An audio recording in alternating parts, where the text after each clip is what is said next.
Welcome, everyone. This is our second meeting ever, so it's very exciting. So today, we're just kind of gonna let our songwriters do their thing, talk about songs they've written, how they wrote them, kind of share their process with us. And it's gonna be really cool because all three of them are very talented. So you're in for a treat. Yeah.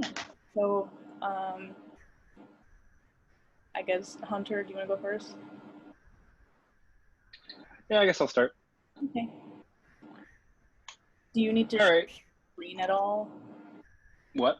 Are you going to share your screen at all? Yeah, at some point I will, just my logic session. I'm going to make you a co-host. Okay. Now cool. co-host.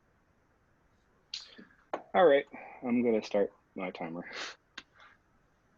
All right, hi, my name is Hunter McNally for people that don't know me. I'm sure everybody here knows me though. I'm a sophomore at Millersville. This is my second semester here.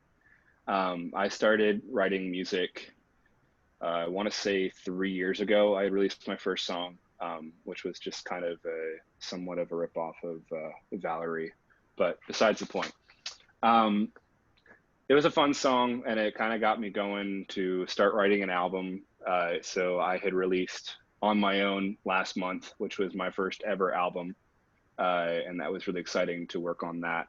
A songwriting process is really just everywhere because like I have to be in the mood. I don't have one set time or anything. I'm usually, when I'm in the mood, I start writing whatever comes to mind. So I think I'll start off by playing a song for you guys. So this is my favorite song, and it actually features someone else on this call that wrote it with me. Ani had wrote this song with me, and it was really, really fun to do. We actually wrote this song in less than a week. And actually the way it came about is a funny story. So I will tell you that story once I'm done playing it. But if you guys don't mind, I'll play the song for you then.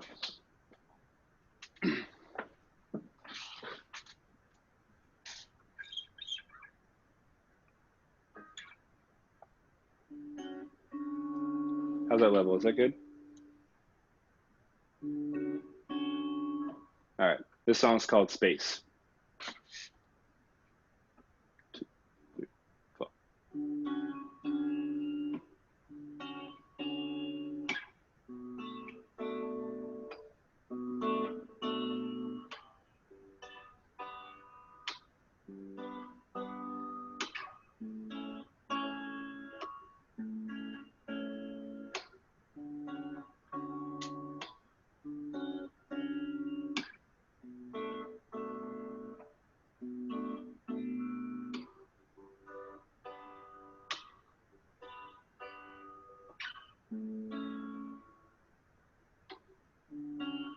Wish I could tell you how I've been.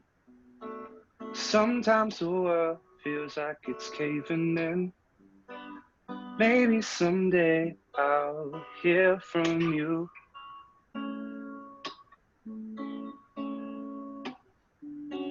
Sitting alone, just thinking about the times you said you had your doubts. Maybe someday I'll hear if we're through.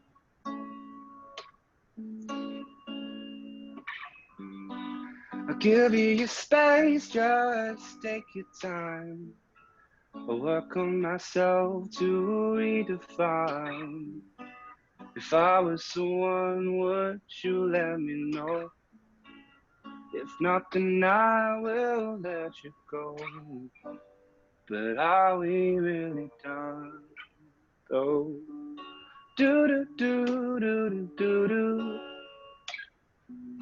Do do do do do do do. Do do do do. Do do do do. Do do do do. It's been 2 weeks and still no end to this pain in my heart. No, I can't pretend that I let you go easy when it was best for you. And me, yeah. I'm hoping you realize the things I said, from tears to my eyes when I rest my head. Maybe one day you'll put your hand back in mine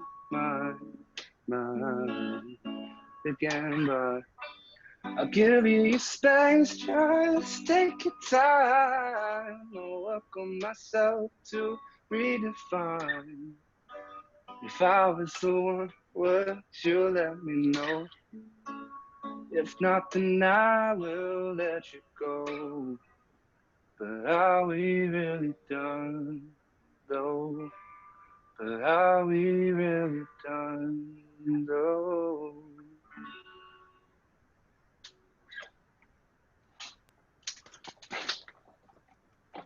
Yeah. Love the improvised ending there. Oh, I thank you. I try. I loved that. That was great. But thank you. Pops only. Pops only. Thank you, Wyatt. I loved the candle also, David. Thank you for that. There's a funny story how this song came about. So it was over the time of quarantine. We were all too familiar with that time. But it had started, I was writing a chord progression, and it kind of, I don't know if you guys have ever heard of Daniel Caesar, but it kind of gave me like a best part feel. I liked the sound of the chord progression, and it just kind of felt really nice and very chill. What I ended up doing was I had contacted Ani, and I told her, I thought it was hilarious. When I told her this, I was like, for some reason, I hear her voice on this track, and I hadn't even like put it down in Logic at all. It was like, I want to like write this song with her really badly. It was like, her voice is absolutely incredible, as you all know. Yes, and she had known me for like legit 2 weeks at that point. So I sent her a message on Instagram, and I was like, hey, write this song with me. And she's like, okay. And we went from there. We kind of just like, I put the track down with the guitar, added some bells on it. By the way, stream it on Spotify, Apple Music, anywhere. It's all out there. But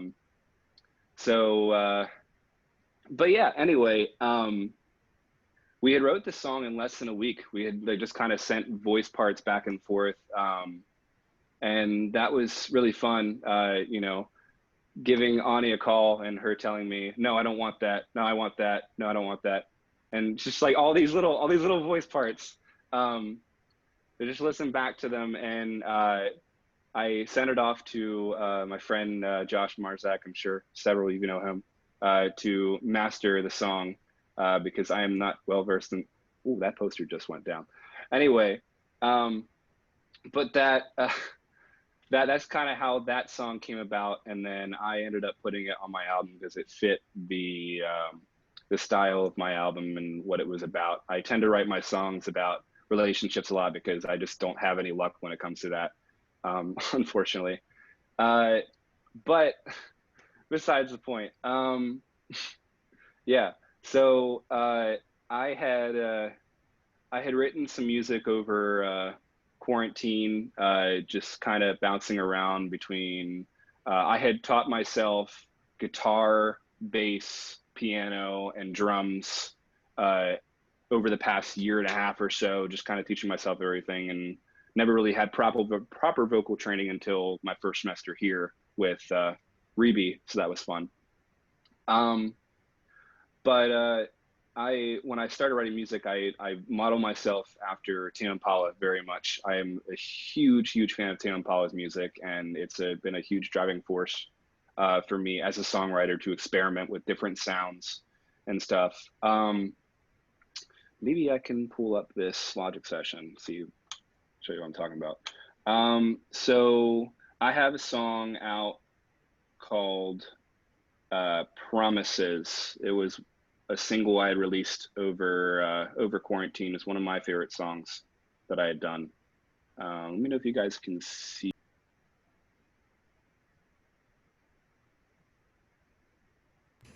This is Gone. He just disappeared. Sir? I don't know if you Oh, could he's coming see. back. Don't see Coming that. back. I hit the wrong button. Okay. Welcome back. Why, thank you. Been there, Oh, done and you that. disabled screen sharing. Okay, wait. I think you have to be co-host again. Okay. Make co-host. Yes. Now try. Awesome. All right. So let's try this again. Can you see that? Yep. Cool. So this is probably one of the most tracks that I've used on a song. I usually start with a drum beat whenever I start my songs. I tend to just kind of use the kick and snare to kind of drive it, and then I add on some shakers and stuff. But this was actually the first song that I had started with putting stacked vocals and different harmonies and stuff. And I am just really terrible with making harmonies sound good. So I had to just completely go off ear, off piano, and write it that way. But I was experimenting with a lot of different synths and stuff, which I've really gotten into. And learning guitar has been really good for certain parts of the song. And but I usually will just, I wonder if you can hear that. Okay, never mind. It's not going to work. No, you need to share the sound if you want us to hear. Yeah, but my my thing is not going to work because it's there's a problem with my logic. But anyway, yeah. So actually, the way that I had got started writing music, my oldest brother writes music himself, and he has been playing guitar for longer than I've been alive. So he kind of helped me get started with that, and he doesn't write as depressing stuff as I do, so that was kind of fun to see that contrast. He usually writes a lot happier songs. But then I got a chance to work on a song with Josh Marzak off of his album, and that was a lot of fun. Although he's an interesting person to work with. That's all I'll say. It just kind of opens my mind because I write my own music and do everything myself as much as possible, so I can teach myself along the way. Sometimes it can limit me to what I can do because of the equipment that I have, and I don't have top tier equipment. But I use what I have, and I've never actually worked in a professional studio before on a song or an album at all. So I've only just kind of ever done it with my equipment that I have. But with that being said, going off of that, it's been really fun to write music. I think in total I have about 50 songs that I wrote over quarantine because I just had nothing else better to do. And that's just like, those aren't all full songs. They're all ideas. Some of them are full songs and ones that I've been working on. I'm actually starting the process on a new album, which I'm pretty stoked about. But I usually just try and give it as much time as possible. I really rush myself when it comes to music because I feel it has to meet a certain I guess you'd say a certain sound. But I usually am like, I mean, it's the only con of like working alone is that you don't have anyone to tell you to stop, or that doesn't sound good, that does sound good. It's just like you go off what you feel is right. And I would do sessions where I'd be working on a song 8 hours straight, and I wouldn't get any sleep just because I wouldn't stop making the song or writing certain hooks or anything until I have what I want, what I heard in my head. Because whenever I listen to a chord progression, I just tend to come up with a melody on the spot, and I'll kind of mess with the EQs and stuff and see what works best. But I tend to really just do everything on the spot, and I have a certain idea as soon as I hear music being played. but working with other artists has really given me a lot of overall experience with, these are how different people tend to work together, or this is an idea that was implemented in this song, but I didn't realize that it would work until I heard it. So it kind of helps that way. Trying to think of what else I can talk about. So, well, I have this idea. What? Oh, yeah. So, I've been told to plug a podcast by Derek Best. Ew. Yeah, I believe you're the second person to join on the podcast. It was a lot of fun. Yeah, you were my second episode. Yeah, so basically I interviewed Hunter about his album. Like, I think it was like a week after it came out, because, I want to listen to the full album before I interview somebody. And it was really, really fun talking to Hunter. He gets a lot more in depth. It's almost like an hour-long episode. So if you have like any amount of time, just like scroll through it. It can be chunked, whatever you want. I kind of put it into three different sections, so you can like chop it up into 3 different listening times if you want. But yeah, it gets really, really in depth with how he writes, and it was really nice talking to him. Well, thank you. Yeah, so that was fun to do, and it really kind of just went into exactly why I started writing music. I had grown up listening to, my dad was always playing classic rock. I grew up on Pink Floyd, The Who, Yes, a lot of those prog rock bands and old classic rock bands.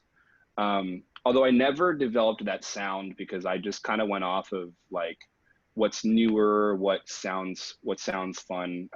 Honestly, like I couldn't even tell you what genre of music that I specifically make, because I hate picking genres of music for certain artists when I listen to them. Like, I listen to Elena's song, which is absolutely terrific, and I listen to David's music, and it's absolutely also terrific.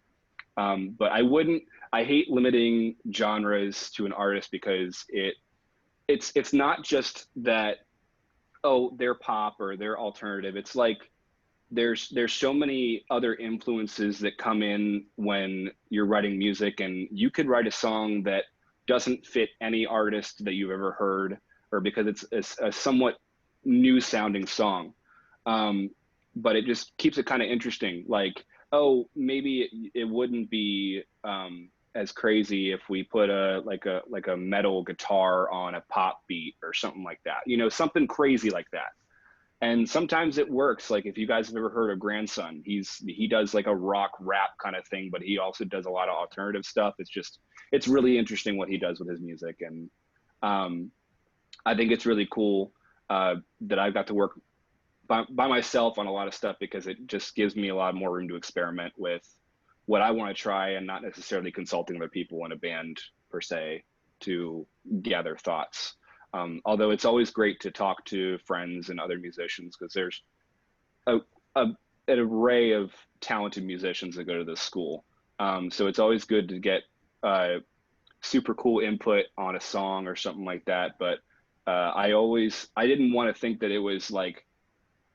it was wrong to like consult someone for help. Before, I never wanted to go to people, because I just want to do it myself. I want to do everything myself and just kind of go that way. But it's amazing what you can learn from different perspectives of music, or something that you never even knew could work on a song. So songs by Grandson, there's a song called Blood and Water that was actually on the Riverdale soundtrack, which was really good. And then there's a song called Bills that is also very, very good.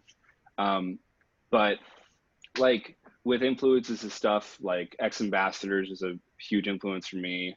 Tame Impala, Pink Floyd, just a little bit of everything. I listen to a little bit of everything, but usually when people tend to say like they listen to everything, it's always they don't listen to country, or they don't listen to hard metal. Like, I listen to everything. I always tell people to just send me random songs, whether it's by King Gizzard and the Wizard Lizard, or by 100 Gex. Did someone say King Gizzard and the Lizard Wizard?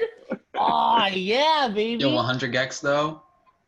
Yeah, well, yeah, you get the point. So, but it's just I draw influence from a lot of different songwriters and talented musicians, and it's really interesting to see what kind of thing can come out of, like, oh, this person likes Tame Impala, or this person likes Cannibal Corpse, or this person likes blah blah. I'm throwing out some ridiculous bands, but you get the point. Like, it's really interesting to see what comes out of that. And that's really all I have to say. So thank you for your time. I appreciate you letting me talk here. That was great, Hunter. Thank you again for doing this for us. Okay. Yeah. Yeah. Okay, so before we move on to whoever wants to speak next, when Hunter said like he's never had access to like an actual like professional studio, that got me thinking, because so the recording studio here, while you do need to finish your tech track to be able to use studio time for free, you can actually schedule the studio. And for students, it's a very reduced cost. For Millersville University music majors involved with personal and non-class related projects, because I have a form here. I was gonna say, you had all that memorized. Form when Michael and I got this form when we started tech training. So basically, if you're a music major and you want to use the studio, but you're not like a tech, or if you're just using it for a personal project, it's $10 an hour, which is insanely cheap for a studio. I'd seriously, like, while you're in college, utilize that, because it's not going to be $10 an hour after you leave here. Yeah, and if you do graduate from the program, I say this because David Karppala obviously has graduated from the program, it only goes up to $30 an hour, which is a decent amount more, but it's still not a lot when comparing it to like an actual professional studio. So I have the guidelines here. I can see if I can scan this and put this into the Facebook group. But then there's also another form that you do need to fill out in order to book this space. A price range for an actual studio, because they do actually list like an ordinary client thing. Normally, to use this studio, it would be $60 an hour. That's the normal rate for people outside of the school. For people inside the school who are music majors, it's 10. So, and 60 compared to some other places is also pretty cheap still. Yeah. Yeah. So utilize it, honestly. And as I'm speaking, Brayden, I can hear it from the other room, and I really don't like it. Okay, anyway. But yeah, I would definitely say you can utilize that. It's something you can definitely just work with. I mean, there's no reason not to, really, unless you don't have $10, which is an understandable thing. It's an understandable situation. But yeah, I will try to find the link to the other form as well. I'll try to find the other form online, because there is an online version of it. But yeah. We'll make sure that gets either on the Facebook page or sent out an email, or we can do both too. Absolutely. So make sure we make people, like, let people know that they can do that, because I feel like a lot of people don't know that. So, okay. On that note, I think, Elaina, are you cool going next? Yeah, I can go. Awesome. Cool. So, hello, everybody. For those of you who don't know me, but I'm pretty sure I know all of you here, I'm Elaina. So the song I was going to talk about is my song January, which I released in December of last year. I wrote it in January of 2019. But I'll get into the whole story. It's kind of funny, but like not funny how it came about. It was just a day. And so I was thinking of just playing it for you guys and then talking about it and then other things and songwriting stuff. So yeah. Should I disable the... Hold on. Should I disable the suppressing persistent background noise and intermittent background noise, Yeah, why not? right? Yeah, try that, see what happens. That's like the lesson thing, right? Yeah. Okay. Cool. If you have a hard time hearing, let me know. So here we go.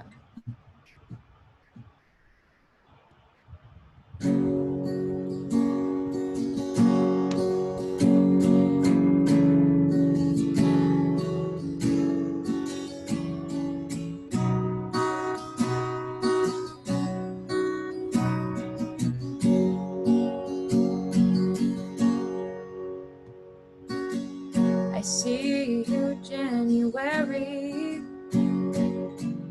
coming right around the bend.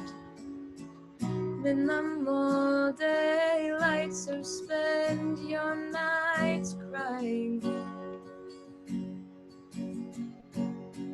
I hear you singing sad songs to your record player all night long. Never in tune, only one listening is the moon.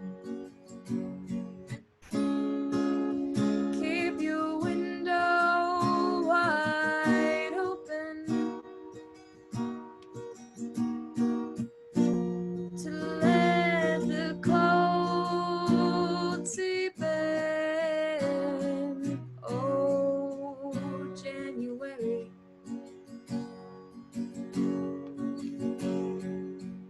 Heard you're feeling so empty, and all your leaves have decayed. Though you're not keeping score, you've seen better days. Keep your window wide open to let the cold seep in, and you stay locked in your room in the dark and the gloom, so no one can see you cry. Oh, January.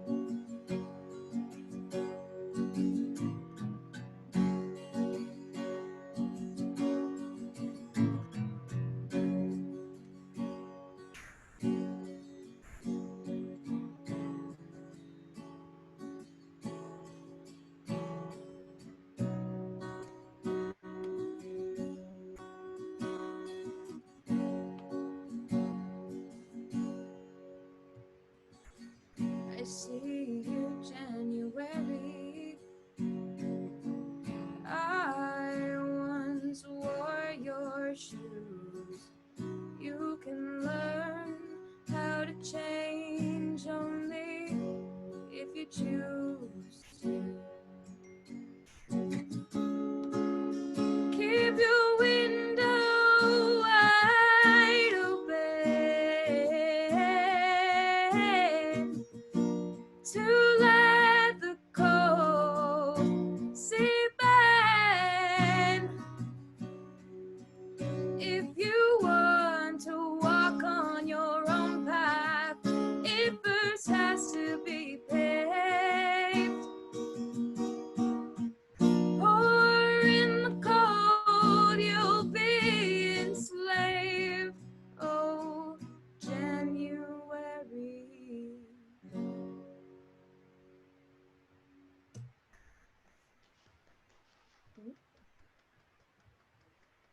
Let me change these settings so I can be heard again. There we go. So yeah, that was January, my first and only single I have out right now. So I wrote it on a Sunday. It was the day that a solfege video for solfege 1 was due. It was dreary out. It was like not a good day. It wasn't a good day mentally either. And so I went down to the practice room with my guitar, knowing fully well that I was not going to be able to focus and do my work for Houlihan. And I just started playing E major and A major, just open chords. And I'm like, oh, let me put a capo on the 2nd fret and then just do that. Started messing around. I got the first verse done, and I ran into Ben Fritz's practice room. And then I proceeded to write the song in the same room as Ben Fritz while he timed me to see just how long it took me to finish the song. And it was, I believe it was between 15 and 20 minutes. It was, I mean, that song just kind of came out of me because I was just in a bad state. Mental health is real, guys. It's Suicide Awareness Day, actually, so yeah. Make sure like you're seeking out the proper help if you do feel any sort of way, because you are loved anyways. And so I just busted it out, and then I was like, okay, I want to record this. But I tried recording it on my really old interface. So that didn't work out, and I was like, I'll do this some other time for like recording. And so it didn't actually get recorded until recording 1 as a project. This song isn't normally how my other songs sound. It's a different genre. I've written, my first few songs were like punk, like Paramore, punk rock stuff. I just had a lot of anger when I was 16 and 12. I started writing songs when I was 10 before I started playing guitar. I've been singing for my entire life, but I didn't start getting proper vocal training until like senior year of high school. I started playing guitar when I was 12, and that's when I was able to write songs more coherently and like be able to pick out a melody better than I would as opposed to just like having it in my head. A lot of people that influenced me, songwriting wise, the Beatles and Taylor Swift really influenced me big time. I'm all about storytelling when it comes to writing songs. I write a lot of sad songs too. That's just how it goes. I try to be happy, but it doesn't happen. With songs, I feel like when I try to write happy songs, they sound too cheesy. So I just don't write them unless like it sounds good. I don't know how else to put that. But yeah, I I'm actually going to talk about another song I wrote though. I started writing it in quarantine. It's called All Right. It's bare bones right now.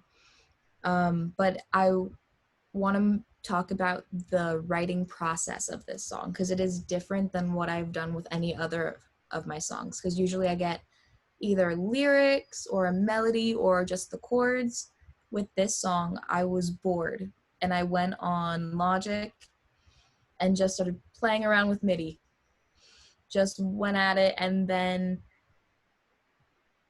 like half an hour later, I was like, okay, I'm actually going to turn this into something. And that day I was bothering my parents while they were working to be like, hey, look what I came up with. Look at how this sounds. And then my dad's like, I see where you're trying to get that with. Maybe try going about it this way. Because my dad, he played trumpet in high school. But he has such an ear for music that he's the person I go to when I'm having either writer's block or just like showing a new idea with music, because he just like has a good ear for it, and it's really cool. Yeah. I feel like I haven't been talking for that long. I don't know what else to talk about. Talk about like writing your lyrics. Like, do you write songs with? Do you write the music first, or do you write the lyrics first? Or do you do both? And like, what has your experience been with that? Okay, so it really depends on when I get inspired and how I get inspired. Sometimes I hear a word or phrase either out in public or like on TV, and it triggers like a whole like lyrical like song, but more so a poem, and then I add music to it, or I like come up with a melody, record it on my phone while I'm like out like trying not to be suspicious, so they don't hear that I'm like using a line that they just said in conversation, and then like try and match chords to that, or other times I just start playing a random chord progression, and then I get a melody from that, and then I start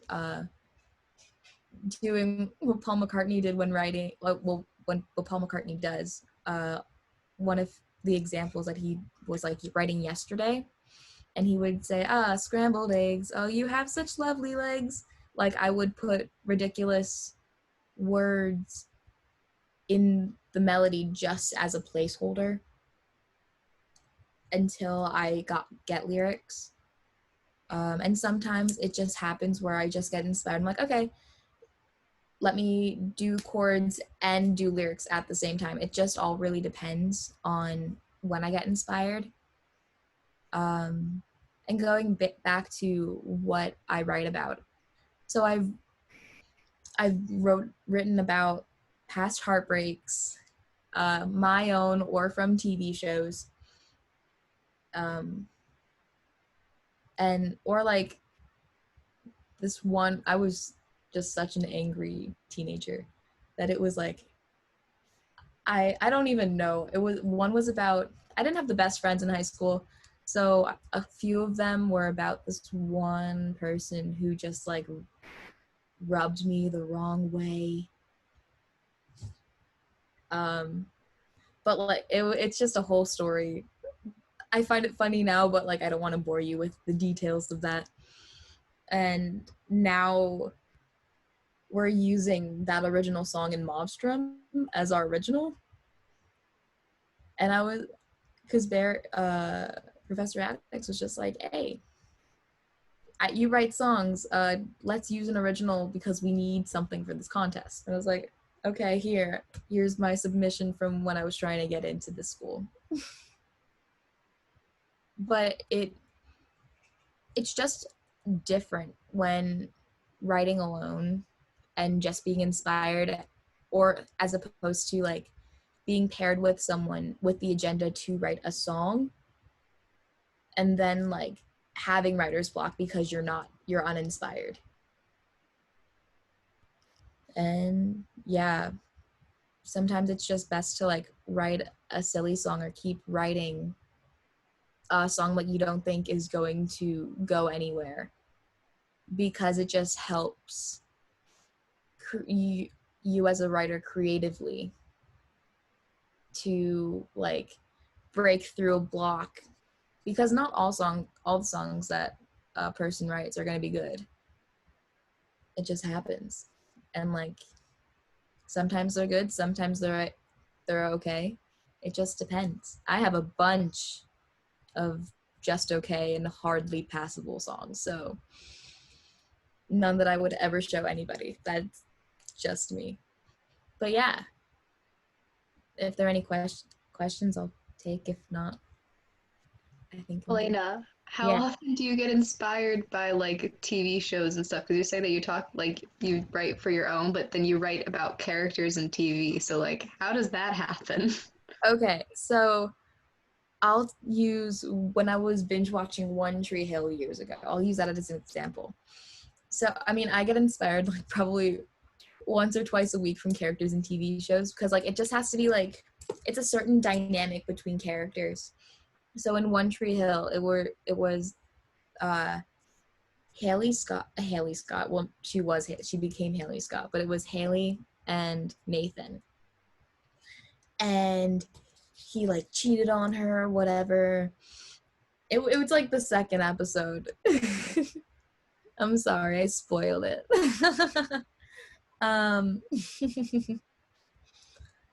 But I wrote a song called Mr. Perfect based on his character, and it's like just like a snide song where it's like kind of like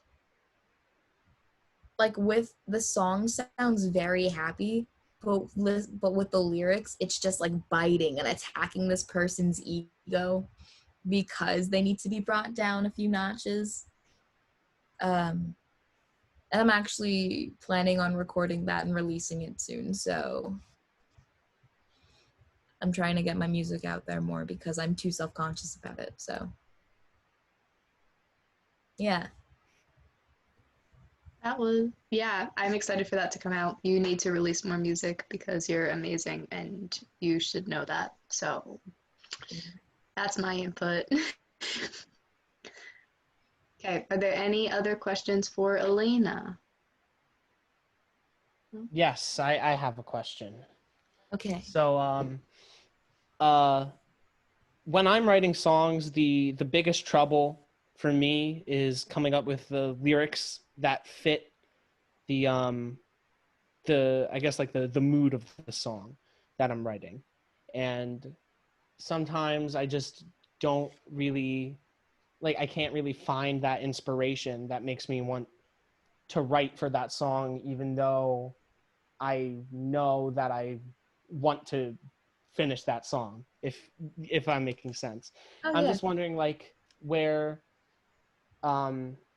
you can find that inspiration to get over that writer's block when there isn't really you understand what I'm trying to say, right? Oh yeah, definitely. That's a great question. What I tend to do is that if I don't find inspiration, I do one of two things. I either play covers of songs that kind of fit the same like mood and theme of the song I'm writing to get inspiration, or I put that song that I'm working on the back burner. I make sure to record memos and everything, put it on the back burner, write a really silly song to get over writer's block. I have like over 100 songs that are dedicated to just having writer's block because they're the songs I would write in order to get over it. But it really just all depends. Sometimes you just need a break from the song if you're uninspired and you need to do something else, because if you're too focused on it, it's harder than being in the moment. So I would so it would be like one of three things and not two things. Because sometimes you come up with like a great chord progression or instrumentation, and then the lyrics just aren't coming out. It's better to either find inspiration or just walk away from it and go back to it when you do feel inspired again. If that helps. Yeah, thank you very much. That was a great answer. Have you ever, I have another question really quick before you're done. Have you ever run into I know you said you only have your one single out, but obviously you performed original music before and you write music. Have you ever run into dating someone and they're like, why are you writing about this when me and you are this? You know what I mean? I don't know. It's it gets weird. People don't understand, especially people that aren't musicians. Yeah. I never showed okay, I've only showed one of my boyfriends, and he was my first one, any of my songs, because I felt like the others would be like how you said, why are you writing us, why are you being sad or picking out my flaws? And I'm like, oh no, it wouldn't be that way. It's just how it's irrelevant, or I would lie, or I could lie and be like, oh, it's irrelevant, it's not how I'm feeling, but it could be. You know what I mean? I just wouldn't want to do that. I would rather share my songs with everyone in a sense and like have it like the final product finished than write something and show it to someone I'm like a significant other, like a boyfriend, and then have them like analyze the lyrics to the point where they're just like, you're Taylor Swifting me right now. Yeah, I just think it's like hard because obviously what you write about is an expression of who you are, and like what you go through in your life makes up who you are. So if you like talk about yourself, like you're made up of all your life experiences. So if you go in to write a song which is expressive, I just think it's like you said, like if you write the song and just kind of release it, that's one thing. But if you were to like show it to your significant other at the time when it's like about someone else, it's like, this is uncomfortable, but at the same time, like this is a part of my life, so I'm gonna write about it, and now it's kind of like other people's business in a sense. I have something to add to that. So you know The National, the band, by chance? I do not. Okay, well, The National, they're pretty famous. Matt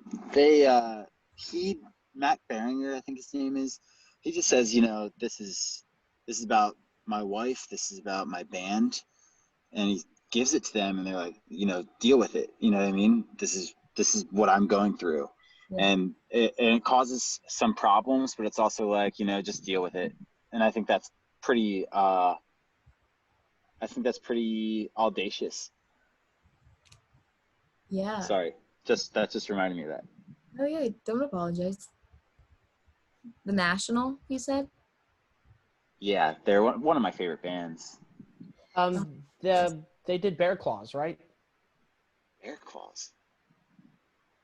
I might be thinking of another band. Yeah, I also don't know all of their work. You know, I'm really into the Trouble Will Find Me album. It's a really good one. I was thinking of a band called The Academic. Oh, okay. Yeah, I've heard of them. I actually do have a question for you then, and maybe I missed it, but who are some of your influences? Okay, so with songwriting, my influences are Taylor Swift, the Beatles, Rolling Stones, Paramore, Hayley Williams as a solo artist. This one artist I've actually started listening to, Say Grace.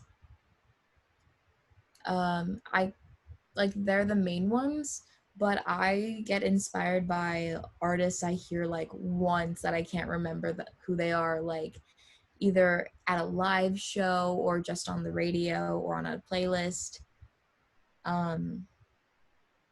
Because like I just really enjoy music, and so being inspired like by like storytelling, like I like more storytelling songs like for my personal like writing, and so I also really love Elton John as well. Did you like Taylor Swift's new album? Yes, I do love Fun fact, that album was produced by one of the members of The National. So there you go. Cool. Oh, wait, why can't I think of his name right now? I know exactly who you're talking about. Yeah, he's one of the twins that's in the band. Yeah. For a while, The National and Taylor Swift are on the same label. Mm-hmm. Yeah. Oh, I didn't know that. Yeah, Big Machine. Huh. Oh, Big Machine, yeah. Oh, Big Machine. Yeah, I don't know is Taylor Swift still on that label? No, she's with Universal now. Universal. Because Scott Borchetta kind of like screwed her over, and then she left and was given like, because also Big Machine couldn't really offer Taylor Swift what she wanted to do with like touring wise and everything, with like, because she wanted to kind of take a break, whereas Big Machine wanted her touring literally right after she releases an album, and like she didn't want that now that she's growing older. I could talk about Taylor Swift all day, I'm sorry. It's okay. Wait, can we just have an appreciation moment for Bon Iver's voice in like the lower octave and not his falsetto? Like, are you kidding? That would like. I might be his biggest fan. Yeah.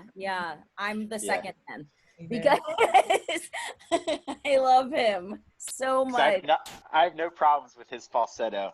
Oh, I have no problems. But like, I heard that song and I was like, what? Like, He has what a great happened? baritone I was voice. like, did he lose his voice? Like, I didn't even know it was him. It was so different than from what he puts out normally, you know? I love that song. I love that song so much. So good. Yeah, Exile's one of my favorites on the album. Yeah. So if there are no other questions, thank you for listening to me slightly ramble on about music. Thank you, I Elaina. like the color of my hands. Is that something I can do? Should be, possibly. Yeah, I forget how I did it, but Forget it. I think it might be something you have to do on the phone. Oh, I'm too lazy for that. Okay. I know nothing. Okay. Next up, we've got David. Hi. You just gotta unmute yourself. There you go. Welcome Hear it? to our alumni. You hear it? The background music? Oh yeah. Yes. It's very quiet and it's very funny. All right, that's the intro. Hello, I'm David. For those of you who don't know me, I guess now a lot of you, because now since I'm so far removed, I would know no underclassmen. So that's kind of crazy. Yeah, so only upperclassmen, I guess, would kind of know me. But thank you so much for having me. I have a PowerPoint that I guess I could try and share the screen for. It might be kind of tricky because I'm going to be using other bits for lyrics just so I can like show it. Make sure you share audio as well. Yes, we'll do. I'm hooking up my dual monitor real quick. Maybe that might be easier. All right. Share screen. One, share screen. Bada bing. Bada bong.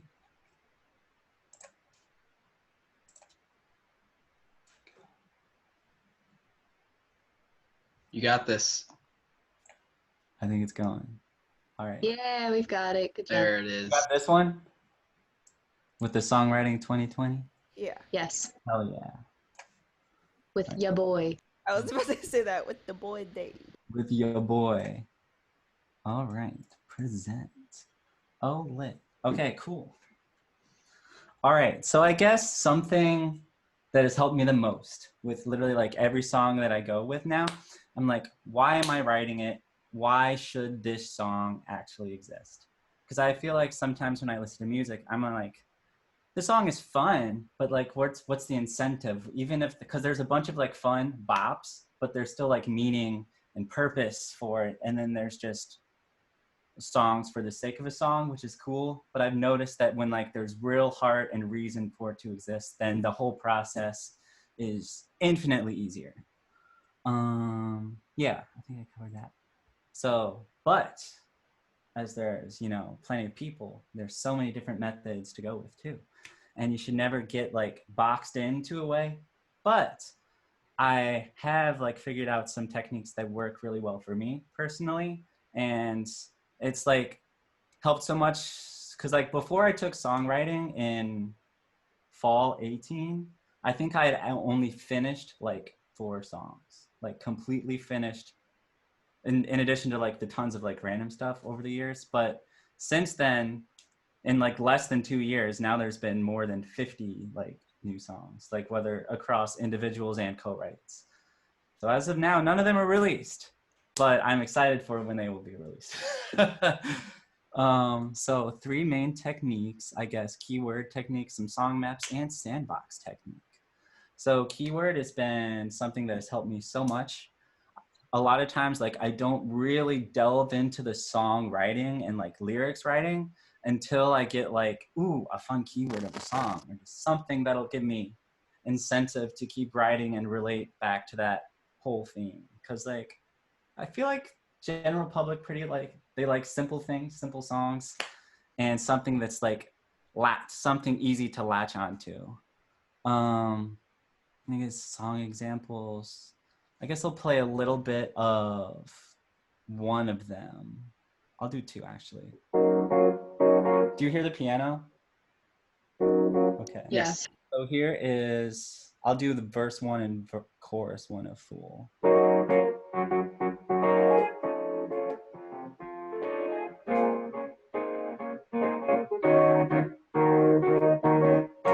You're in a trapeze, juggling my heart with ease. You played your cards, it wasn't hard, hypnotizing me just as you please. And in your bag of tricks, you thought my heart would stick. You got me good, I'm stuck like glue, hypnotizing me just as you please. Folding left and folding right, I'm the jester here tonight.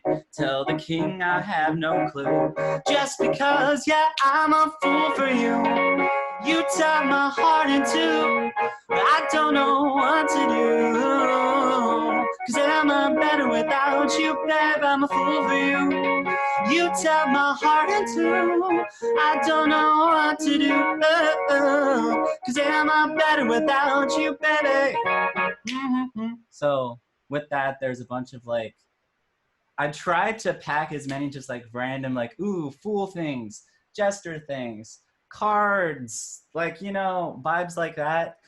But another thing I noticed when you do step into that realm is that it's easy to get into overkill territory, I'm pretty sure.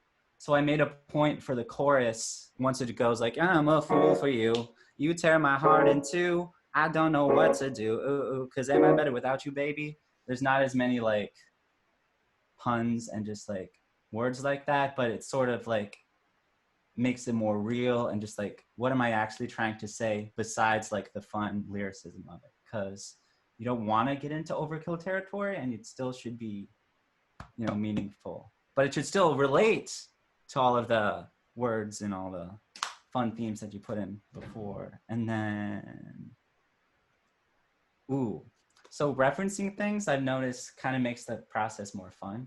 And people can listen to that reference and be like, ooh, I know that thing.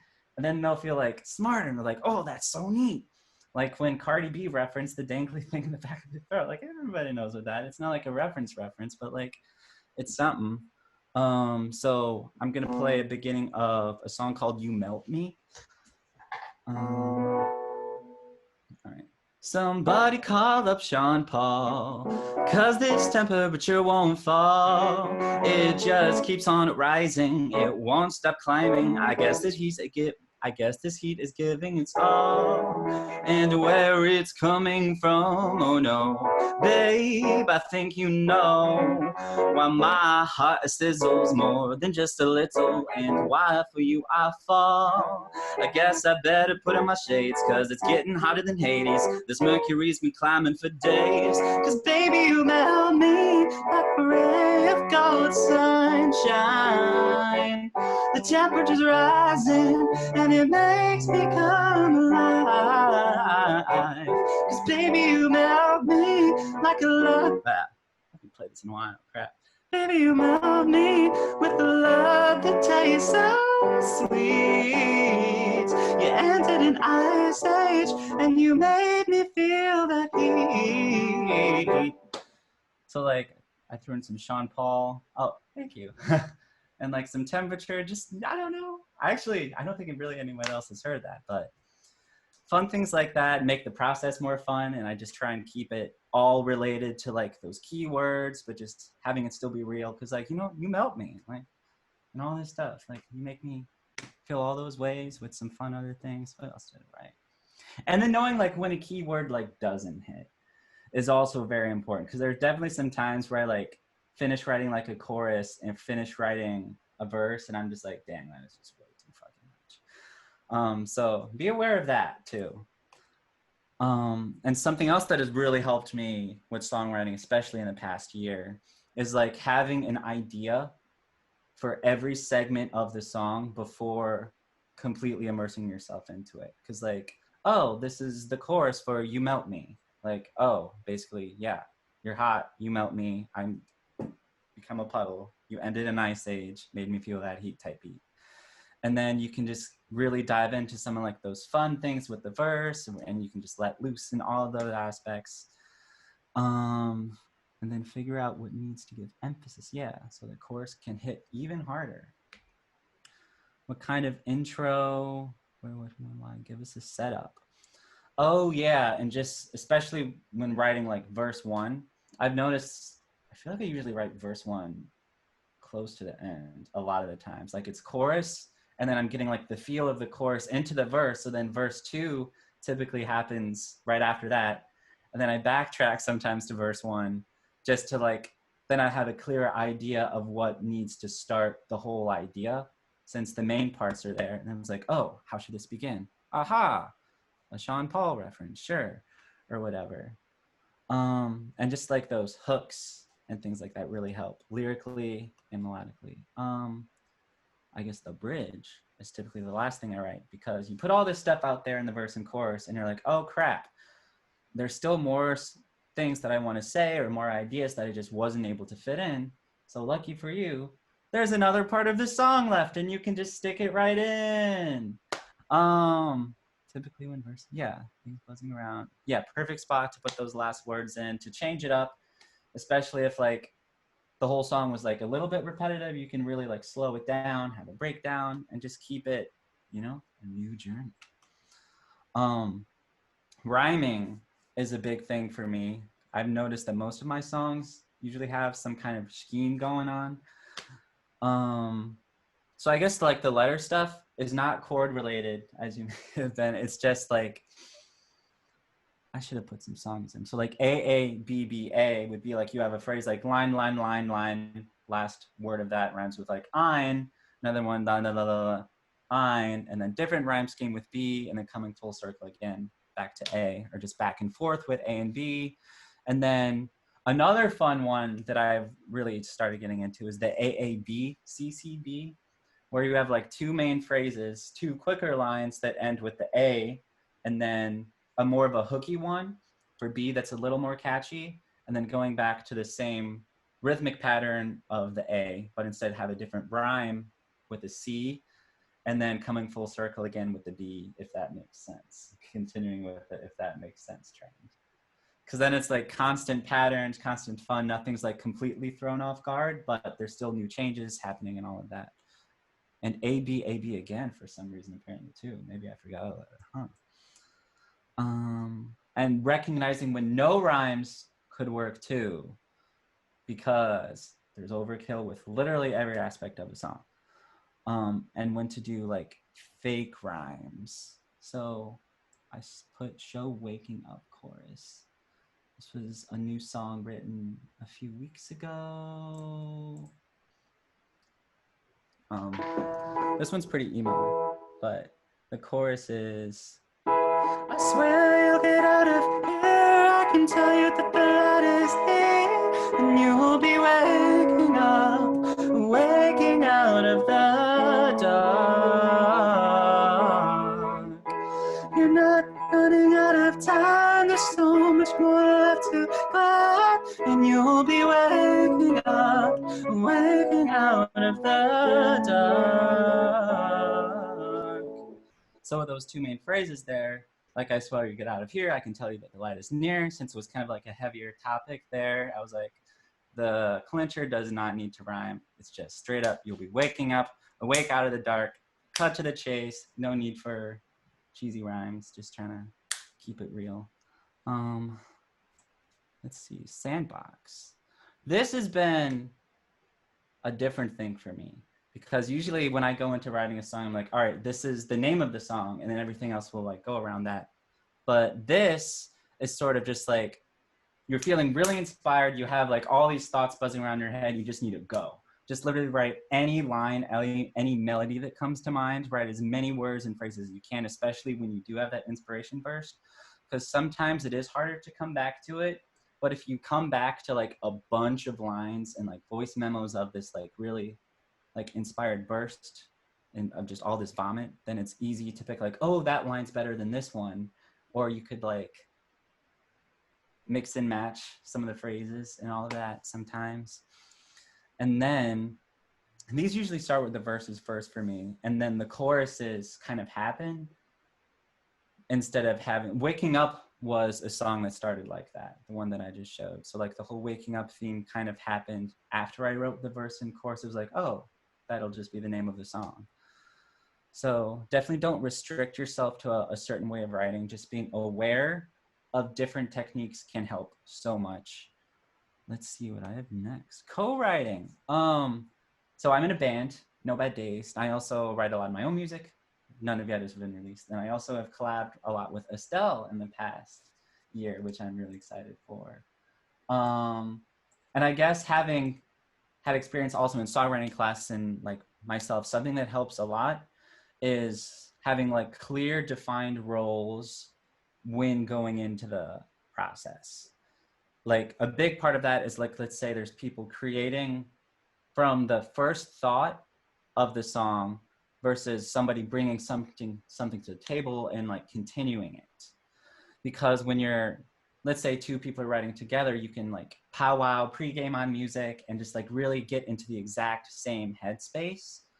And you can easily both like contribute like pretty much equally, I would say, to the whole process. Especially you can, even though there's two heads, when you're talking about it, you can create this like little world that you can pull things from the song out of, instead of having like a clash of ideas, because you will have sort of created sort of a world before really writing it, which can help. Versus, let's say a friend goes to you like, hey, I have this song that I started, do you want to help me like finish it or something? It's important, like with that person, like you have to respect the original idea instead of trying to like, I don't know, just like respecting the initial inspiration will help keep the song more cohesive and just concise, making more sense without it being like all thrown about and everywhere.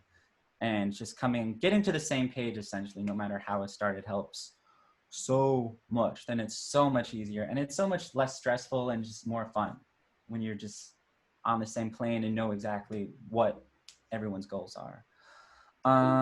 Let's see what I have next. The music itself, catchy. How long have I been going? I didn't even time this. You're good because you're the last one, so just Yeah, you're fine. You've been going for about 20 some minutes, but you can keep going. We've got extra time, so. I think I'm pretty much at the end. So I guess Okay. catchy chorus is repeat, but not too much, because you don't want it to be boring, but you don't want it to be simple enough that people, but you do want it to be simple that people can sing along to it after one or two listens. Meter, more patterns and patterns. So I guess a pattern that I've been getting into a lot recently is like the one with circles and Post Malone, how there's like kind of a hook as 4 phrases, like 1 and 2 have kind of like a similar like feel and melody and all that, and then a third one in the chorus is like changing it up and then coming back as a rehash with the 4th one. So it's like familiar, third, ooh, something completely new, and then 4th going back to the original like hook and theme that kind of introduced the chorus. Meter, yeah, and Risky Business. So this is also a new one that I wrote a couple weeks ago. So here's the chorus. Oh, baby, should have closed that door. Oh, maybe I should hit the floor. It's risky business. Oh, it's risky business, babe. I better stop, drop, and roll. Oh, oops. Better stop, drop, and roll. Oh, maybe you could crack my code. It's risky business. Oh, it's risky business, babe. I'm a little bit dazed, a little bit loose, just a little bit confused. By the end of the day, what really is left to lose? Better stop, drop, and roll. Oh, maybe you could crack my code. It's risky business. Oh, it's risky business, babe. So just like, oh, thanks. But so that kind of had the whole like AAC, I guess AABA type beat going on. And then even within that overall arcing thing, the phrases themselves were like, oh, baby, should have closed that door. Oh, maybe I should hit the floor. It's risky business. Oh, it's risky business, babe. And I guess with that one, actually, something that I feel like people don't talk about a lot is rhythm. because changing it up helps so much. And I feel like if you can sing a song and take out all of the melody and just have a fun time saying it, then you've got yourself a good song structure. Because like take some like bigger songs, for example, like Teenage Dream. You make me feel like I'm living a teenage dream, the way you turn me on. And how the phrase of the chorus begins on 1, 2, 3, 4. You make me, right on the downbeat with the you. But then for the verse, it's 1, 2, 3, 4, 1. You think I'm pretty, so it's on the and. So there's a pretty stark change in the phrase. So it's like, ooh, different thing, arrival, cool. And I guess with Fool, it kind of did a same thing where it's like the verse starts on, you're in a trapeze, juggling my heart with ease, versus the chorus, 1, 2, 3, 4. Yeah, I'm a fool for you, with a pickup. So things like that can help a lot. Hard reset. Should I sample more of these? Do you want more examples or on things like that and how things change between verse and chorus? Yeah, that'd be great. All right. Is the PowerPoint still up, or am I just not looking at? Yeah, It's still up. Oh, I can't see it for some reason. Oh, I'll go. I'm sorry. All right. So here's hard reset. Give me that. Hard reset, oh that hard reset of a refreshingly damn good time. Oh, give me that hard reset, yo, that hard reset. Gotta dance to a new frame of mind. Can I get a control all delete? Can I keep the heat moving in my feet? Can I give it that dance for energy? Just wanna feel that beat inside. Yeah, that hard reset, give me that hard reset. Gotta dance away to a new frame of mind. So that kind of had a similar AACA type thing going on, or AABA. And it's just fun changing it up, like in the chorus, and then the verse for that one starts. My hard drive's been an overload, and that fan's been spinning out of control. 2, 3, whether you're a Windows XP or a MacBook Pro, it'll crash no matter how hard you go. So just, because like the chorus was, give me that hard, kind of a pickup again, and then the verse was basically, hard drive's been an overload. So just something to keep in mind, just those subtle differences can really like change up a song in a good way. What next? More music. I feel like I talked about a lot of this already. Verses. Yeah, you just like literally, verses is your time to spitball, just write whatever you literally can and then come back to clean it up later.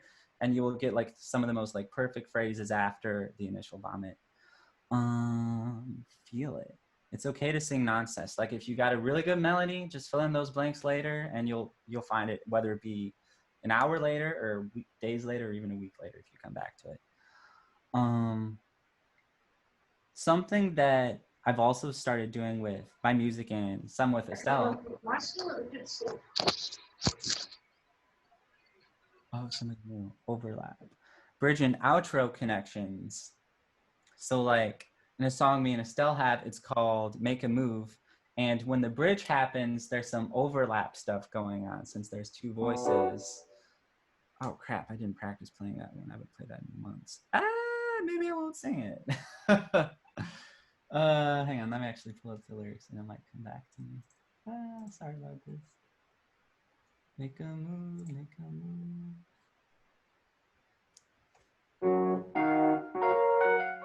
And we'll run, and we'll run, and pretend it's never done. And we'll be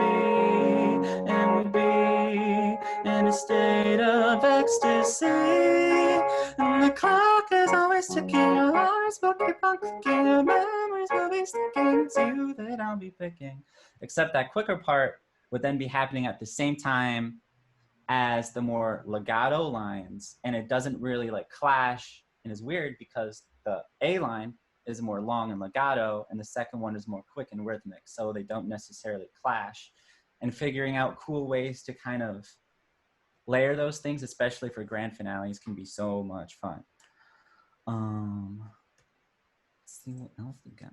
Modulations.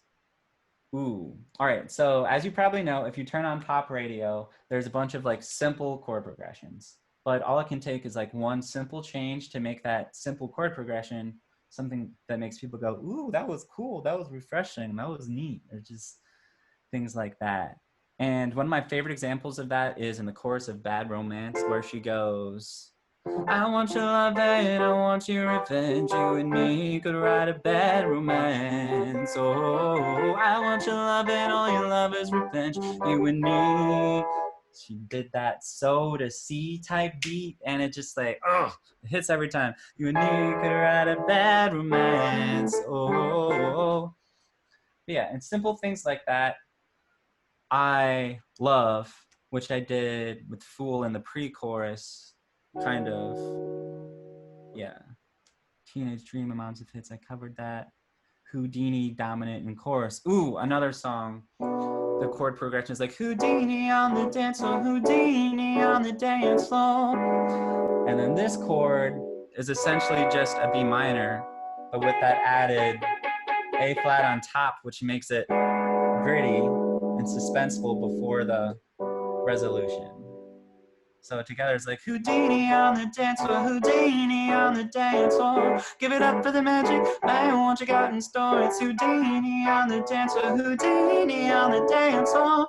Give it up for the magic man, yeah, I will on with the swish and the flick. Maybe that'll do the trick with the motion of the hips and the pushing of my lips. So I guess going off of that,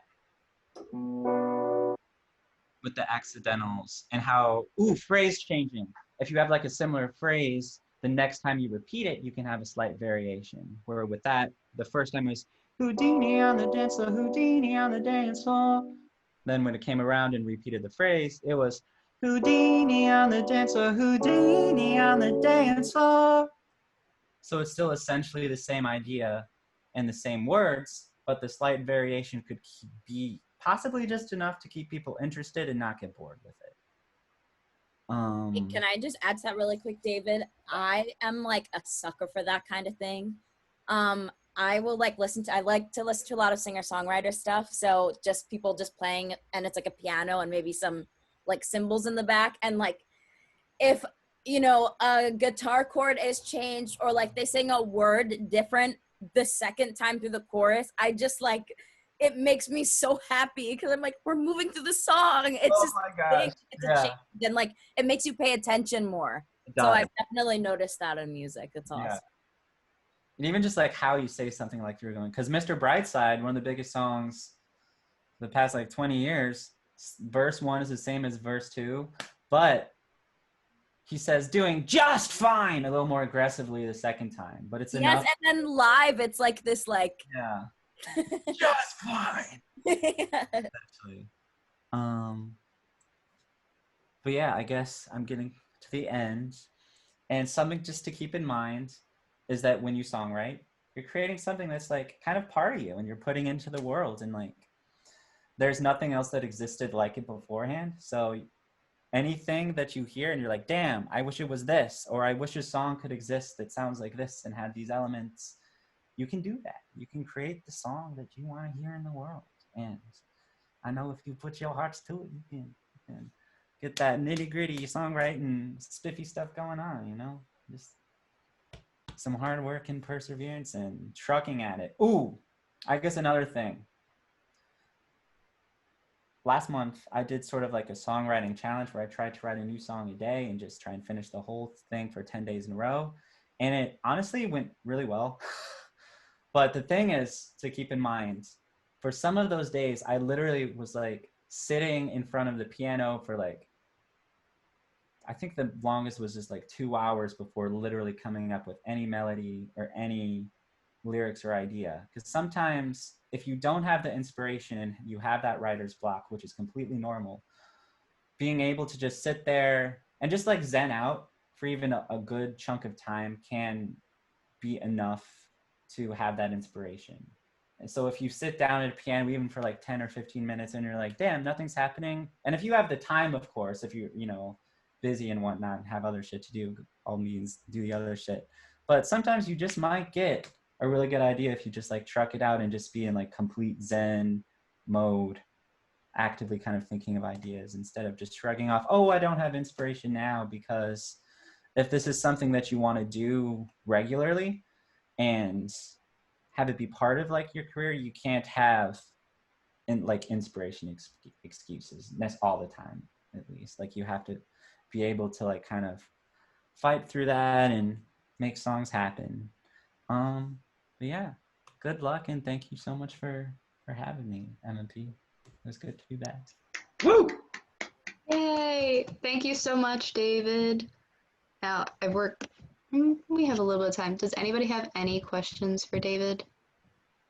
Yes.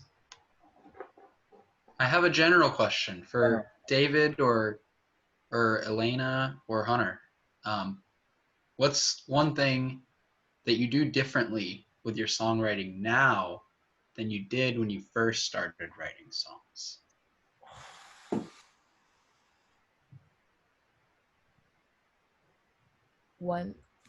I'll answer. One thing I can say is that actually it's like pretty recently, like with solfege and everything, where I didn't really focus on music theory a lot when writing songs in the beginning.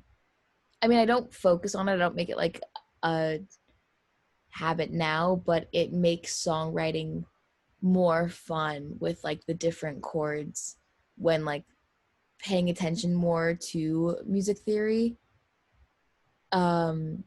And then knowing how to break the rules of the music theory to make more interesting sounding songs. So that's one thing that I didn't do beforehand.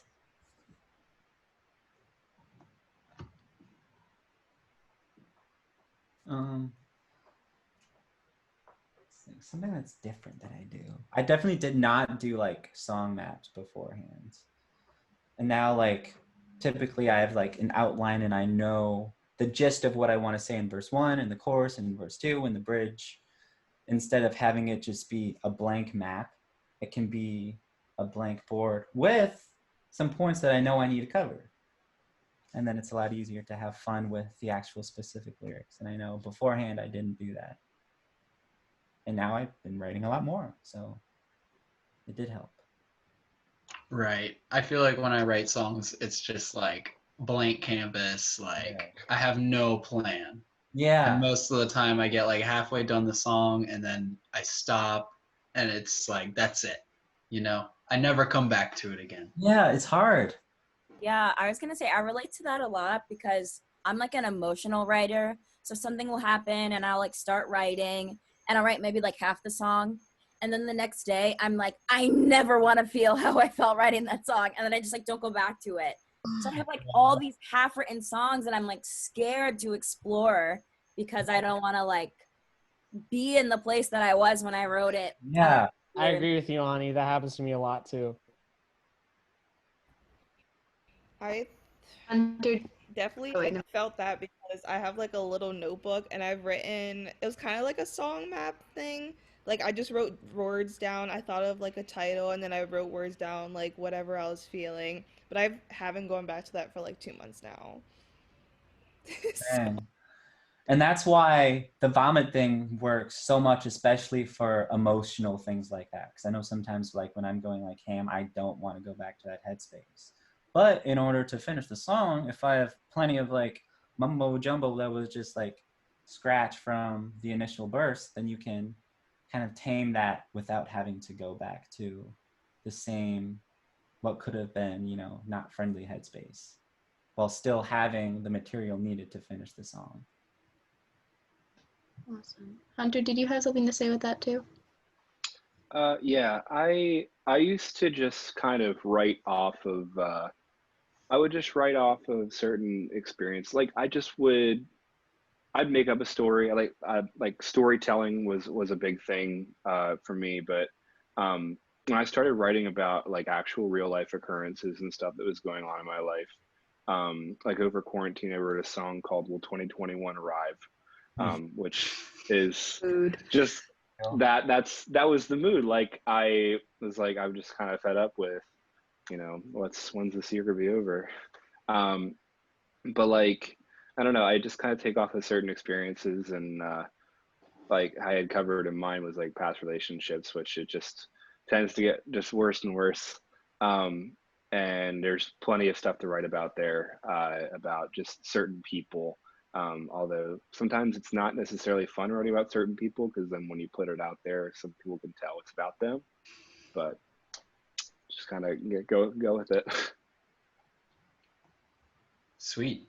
Thanks for sharing, everybody. I have another question. I think I know the answer to it, but does every song you write have to be good, or is there value in writing shitty songs?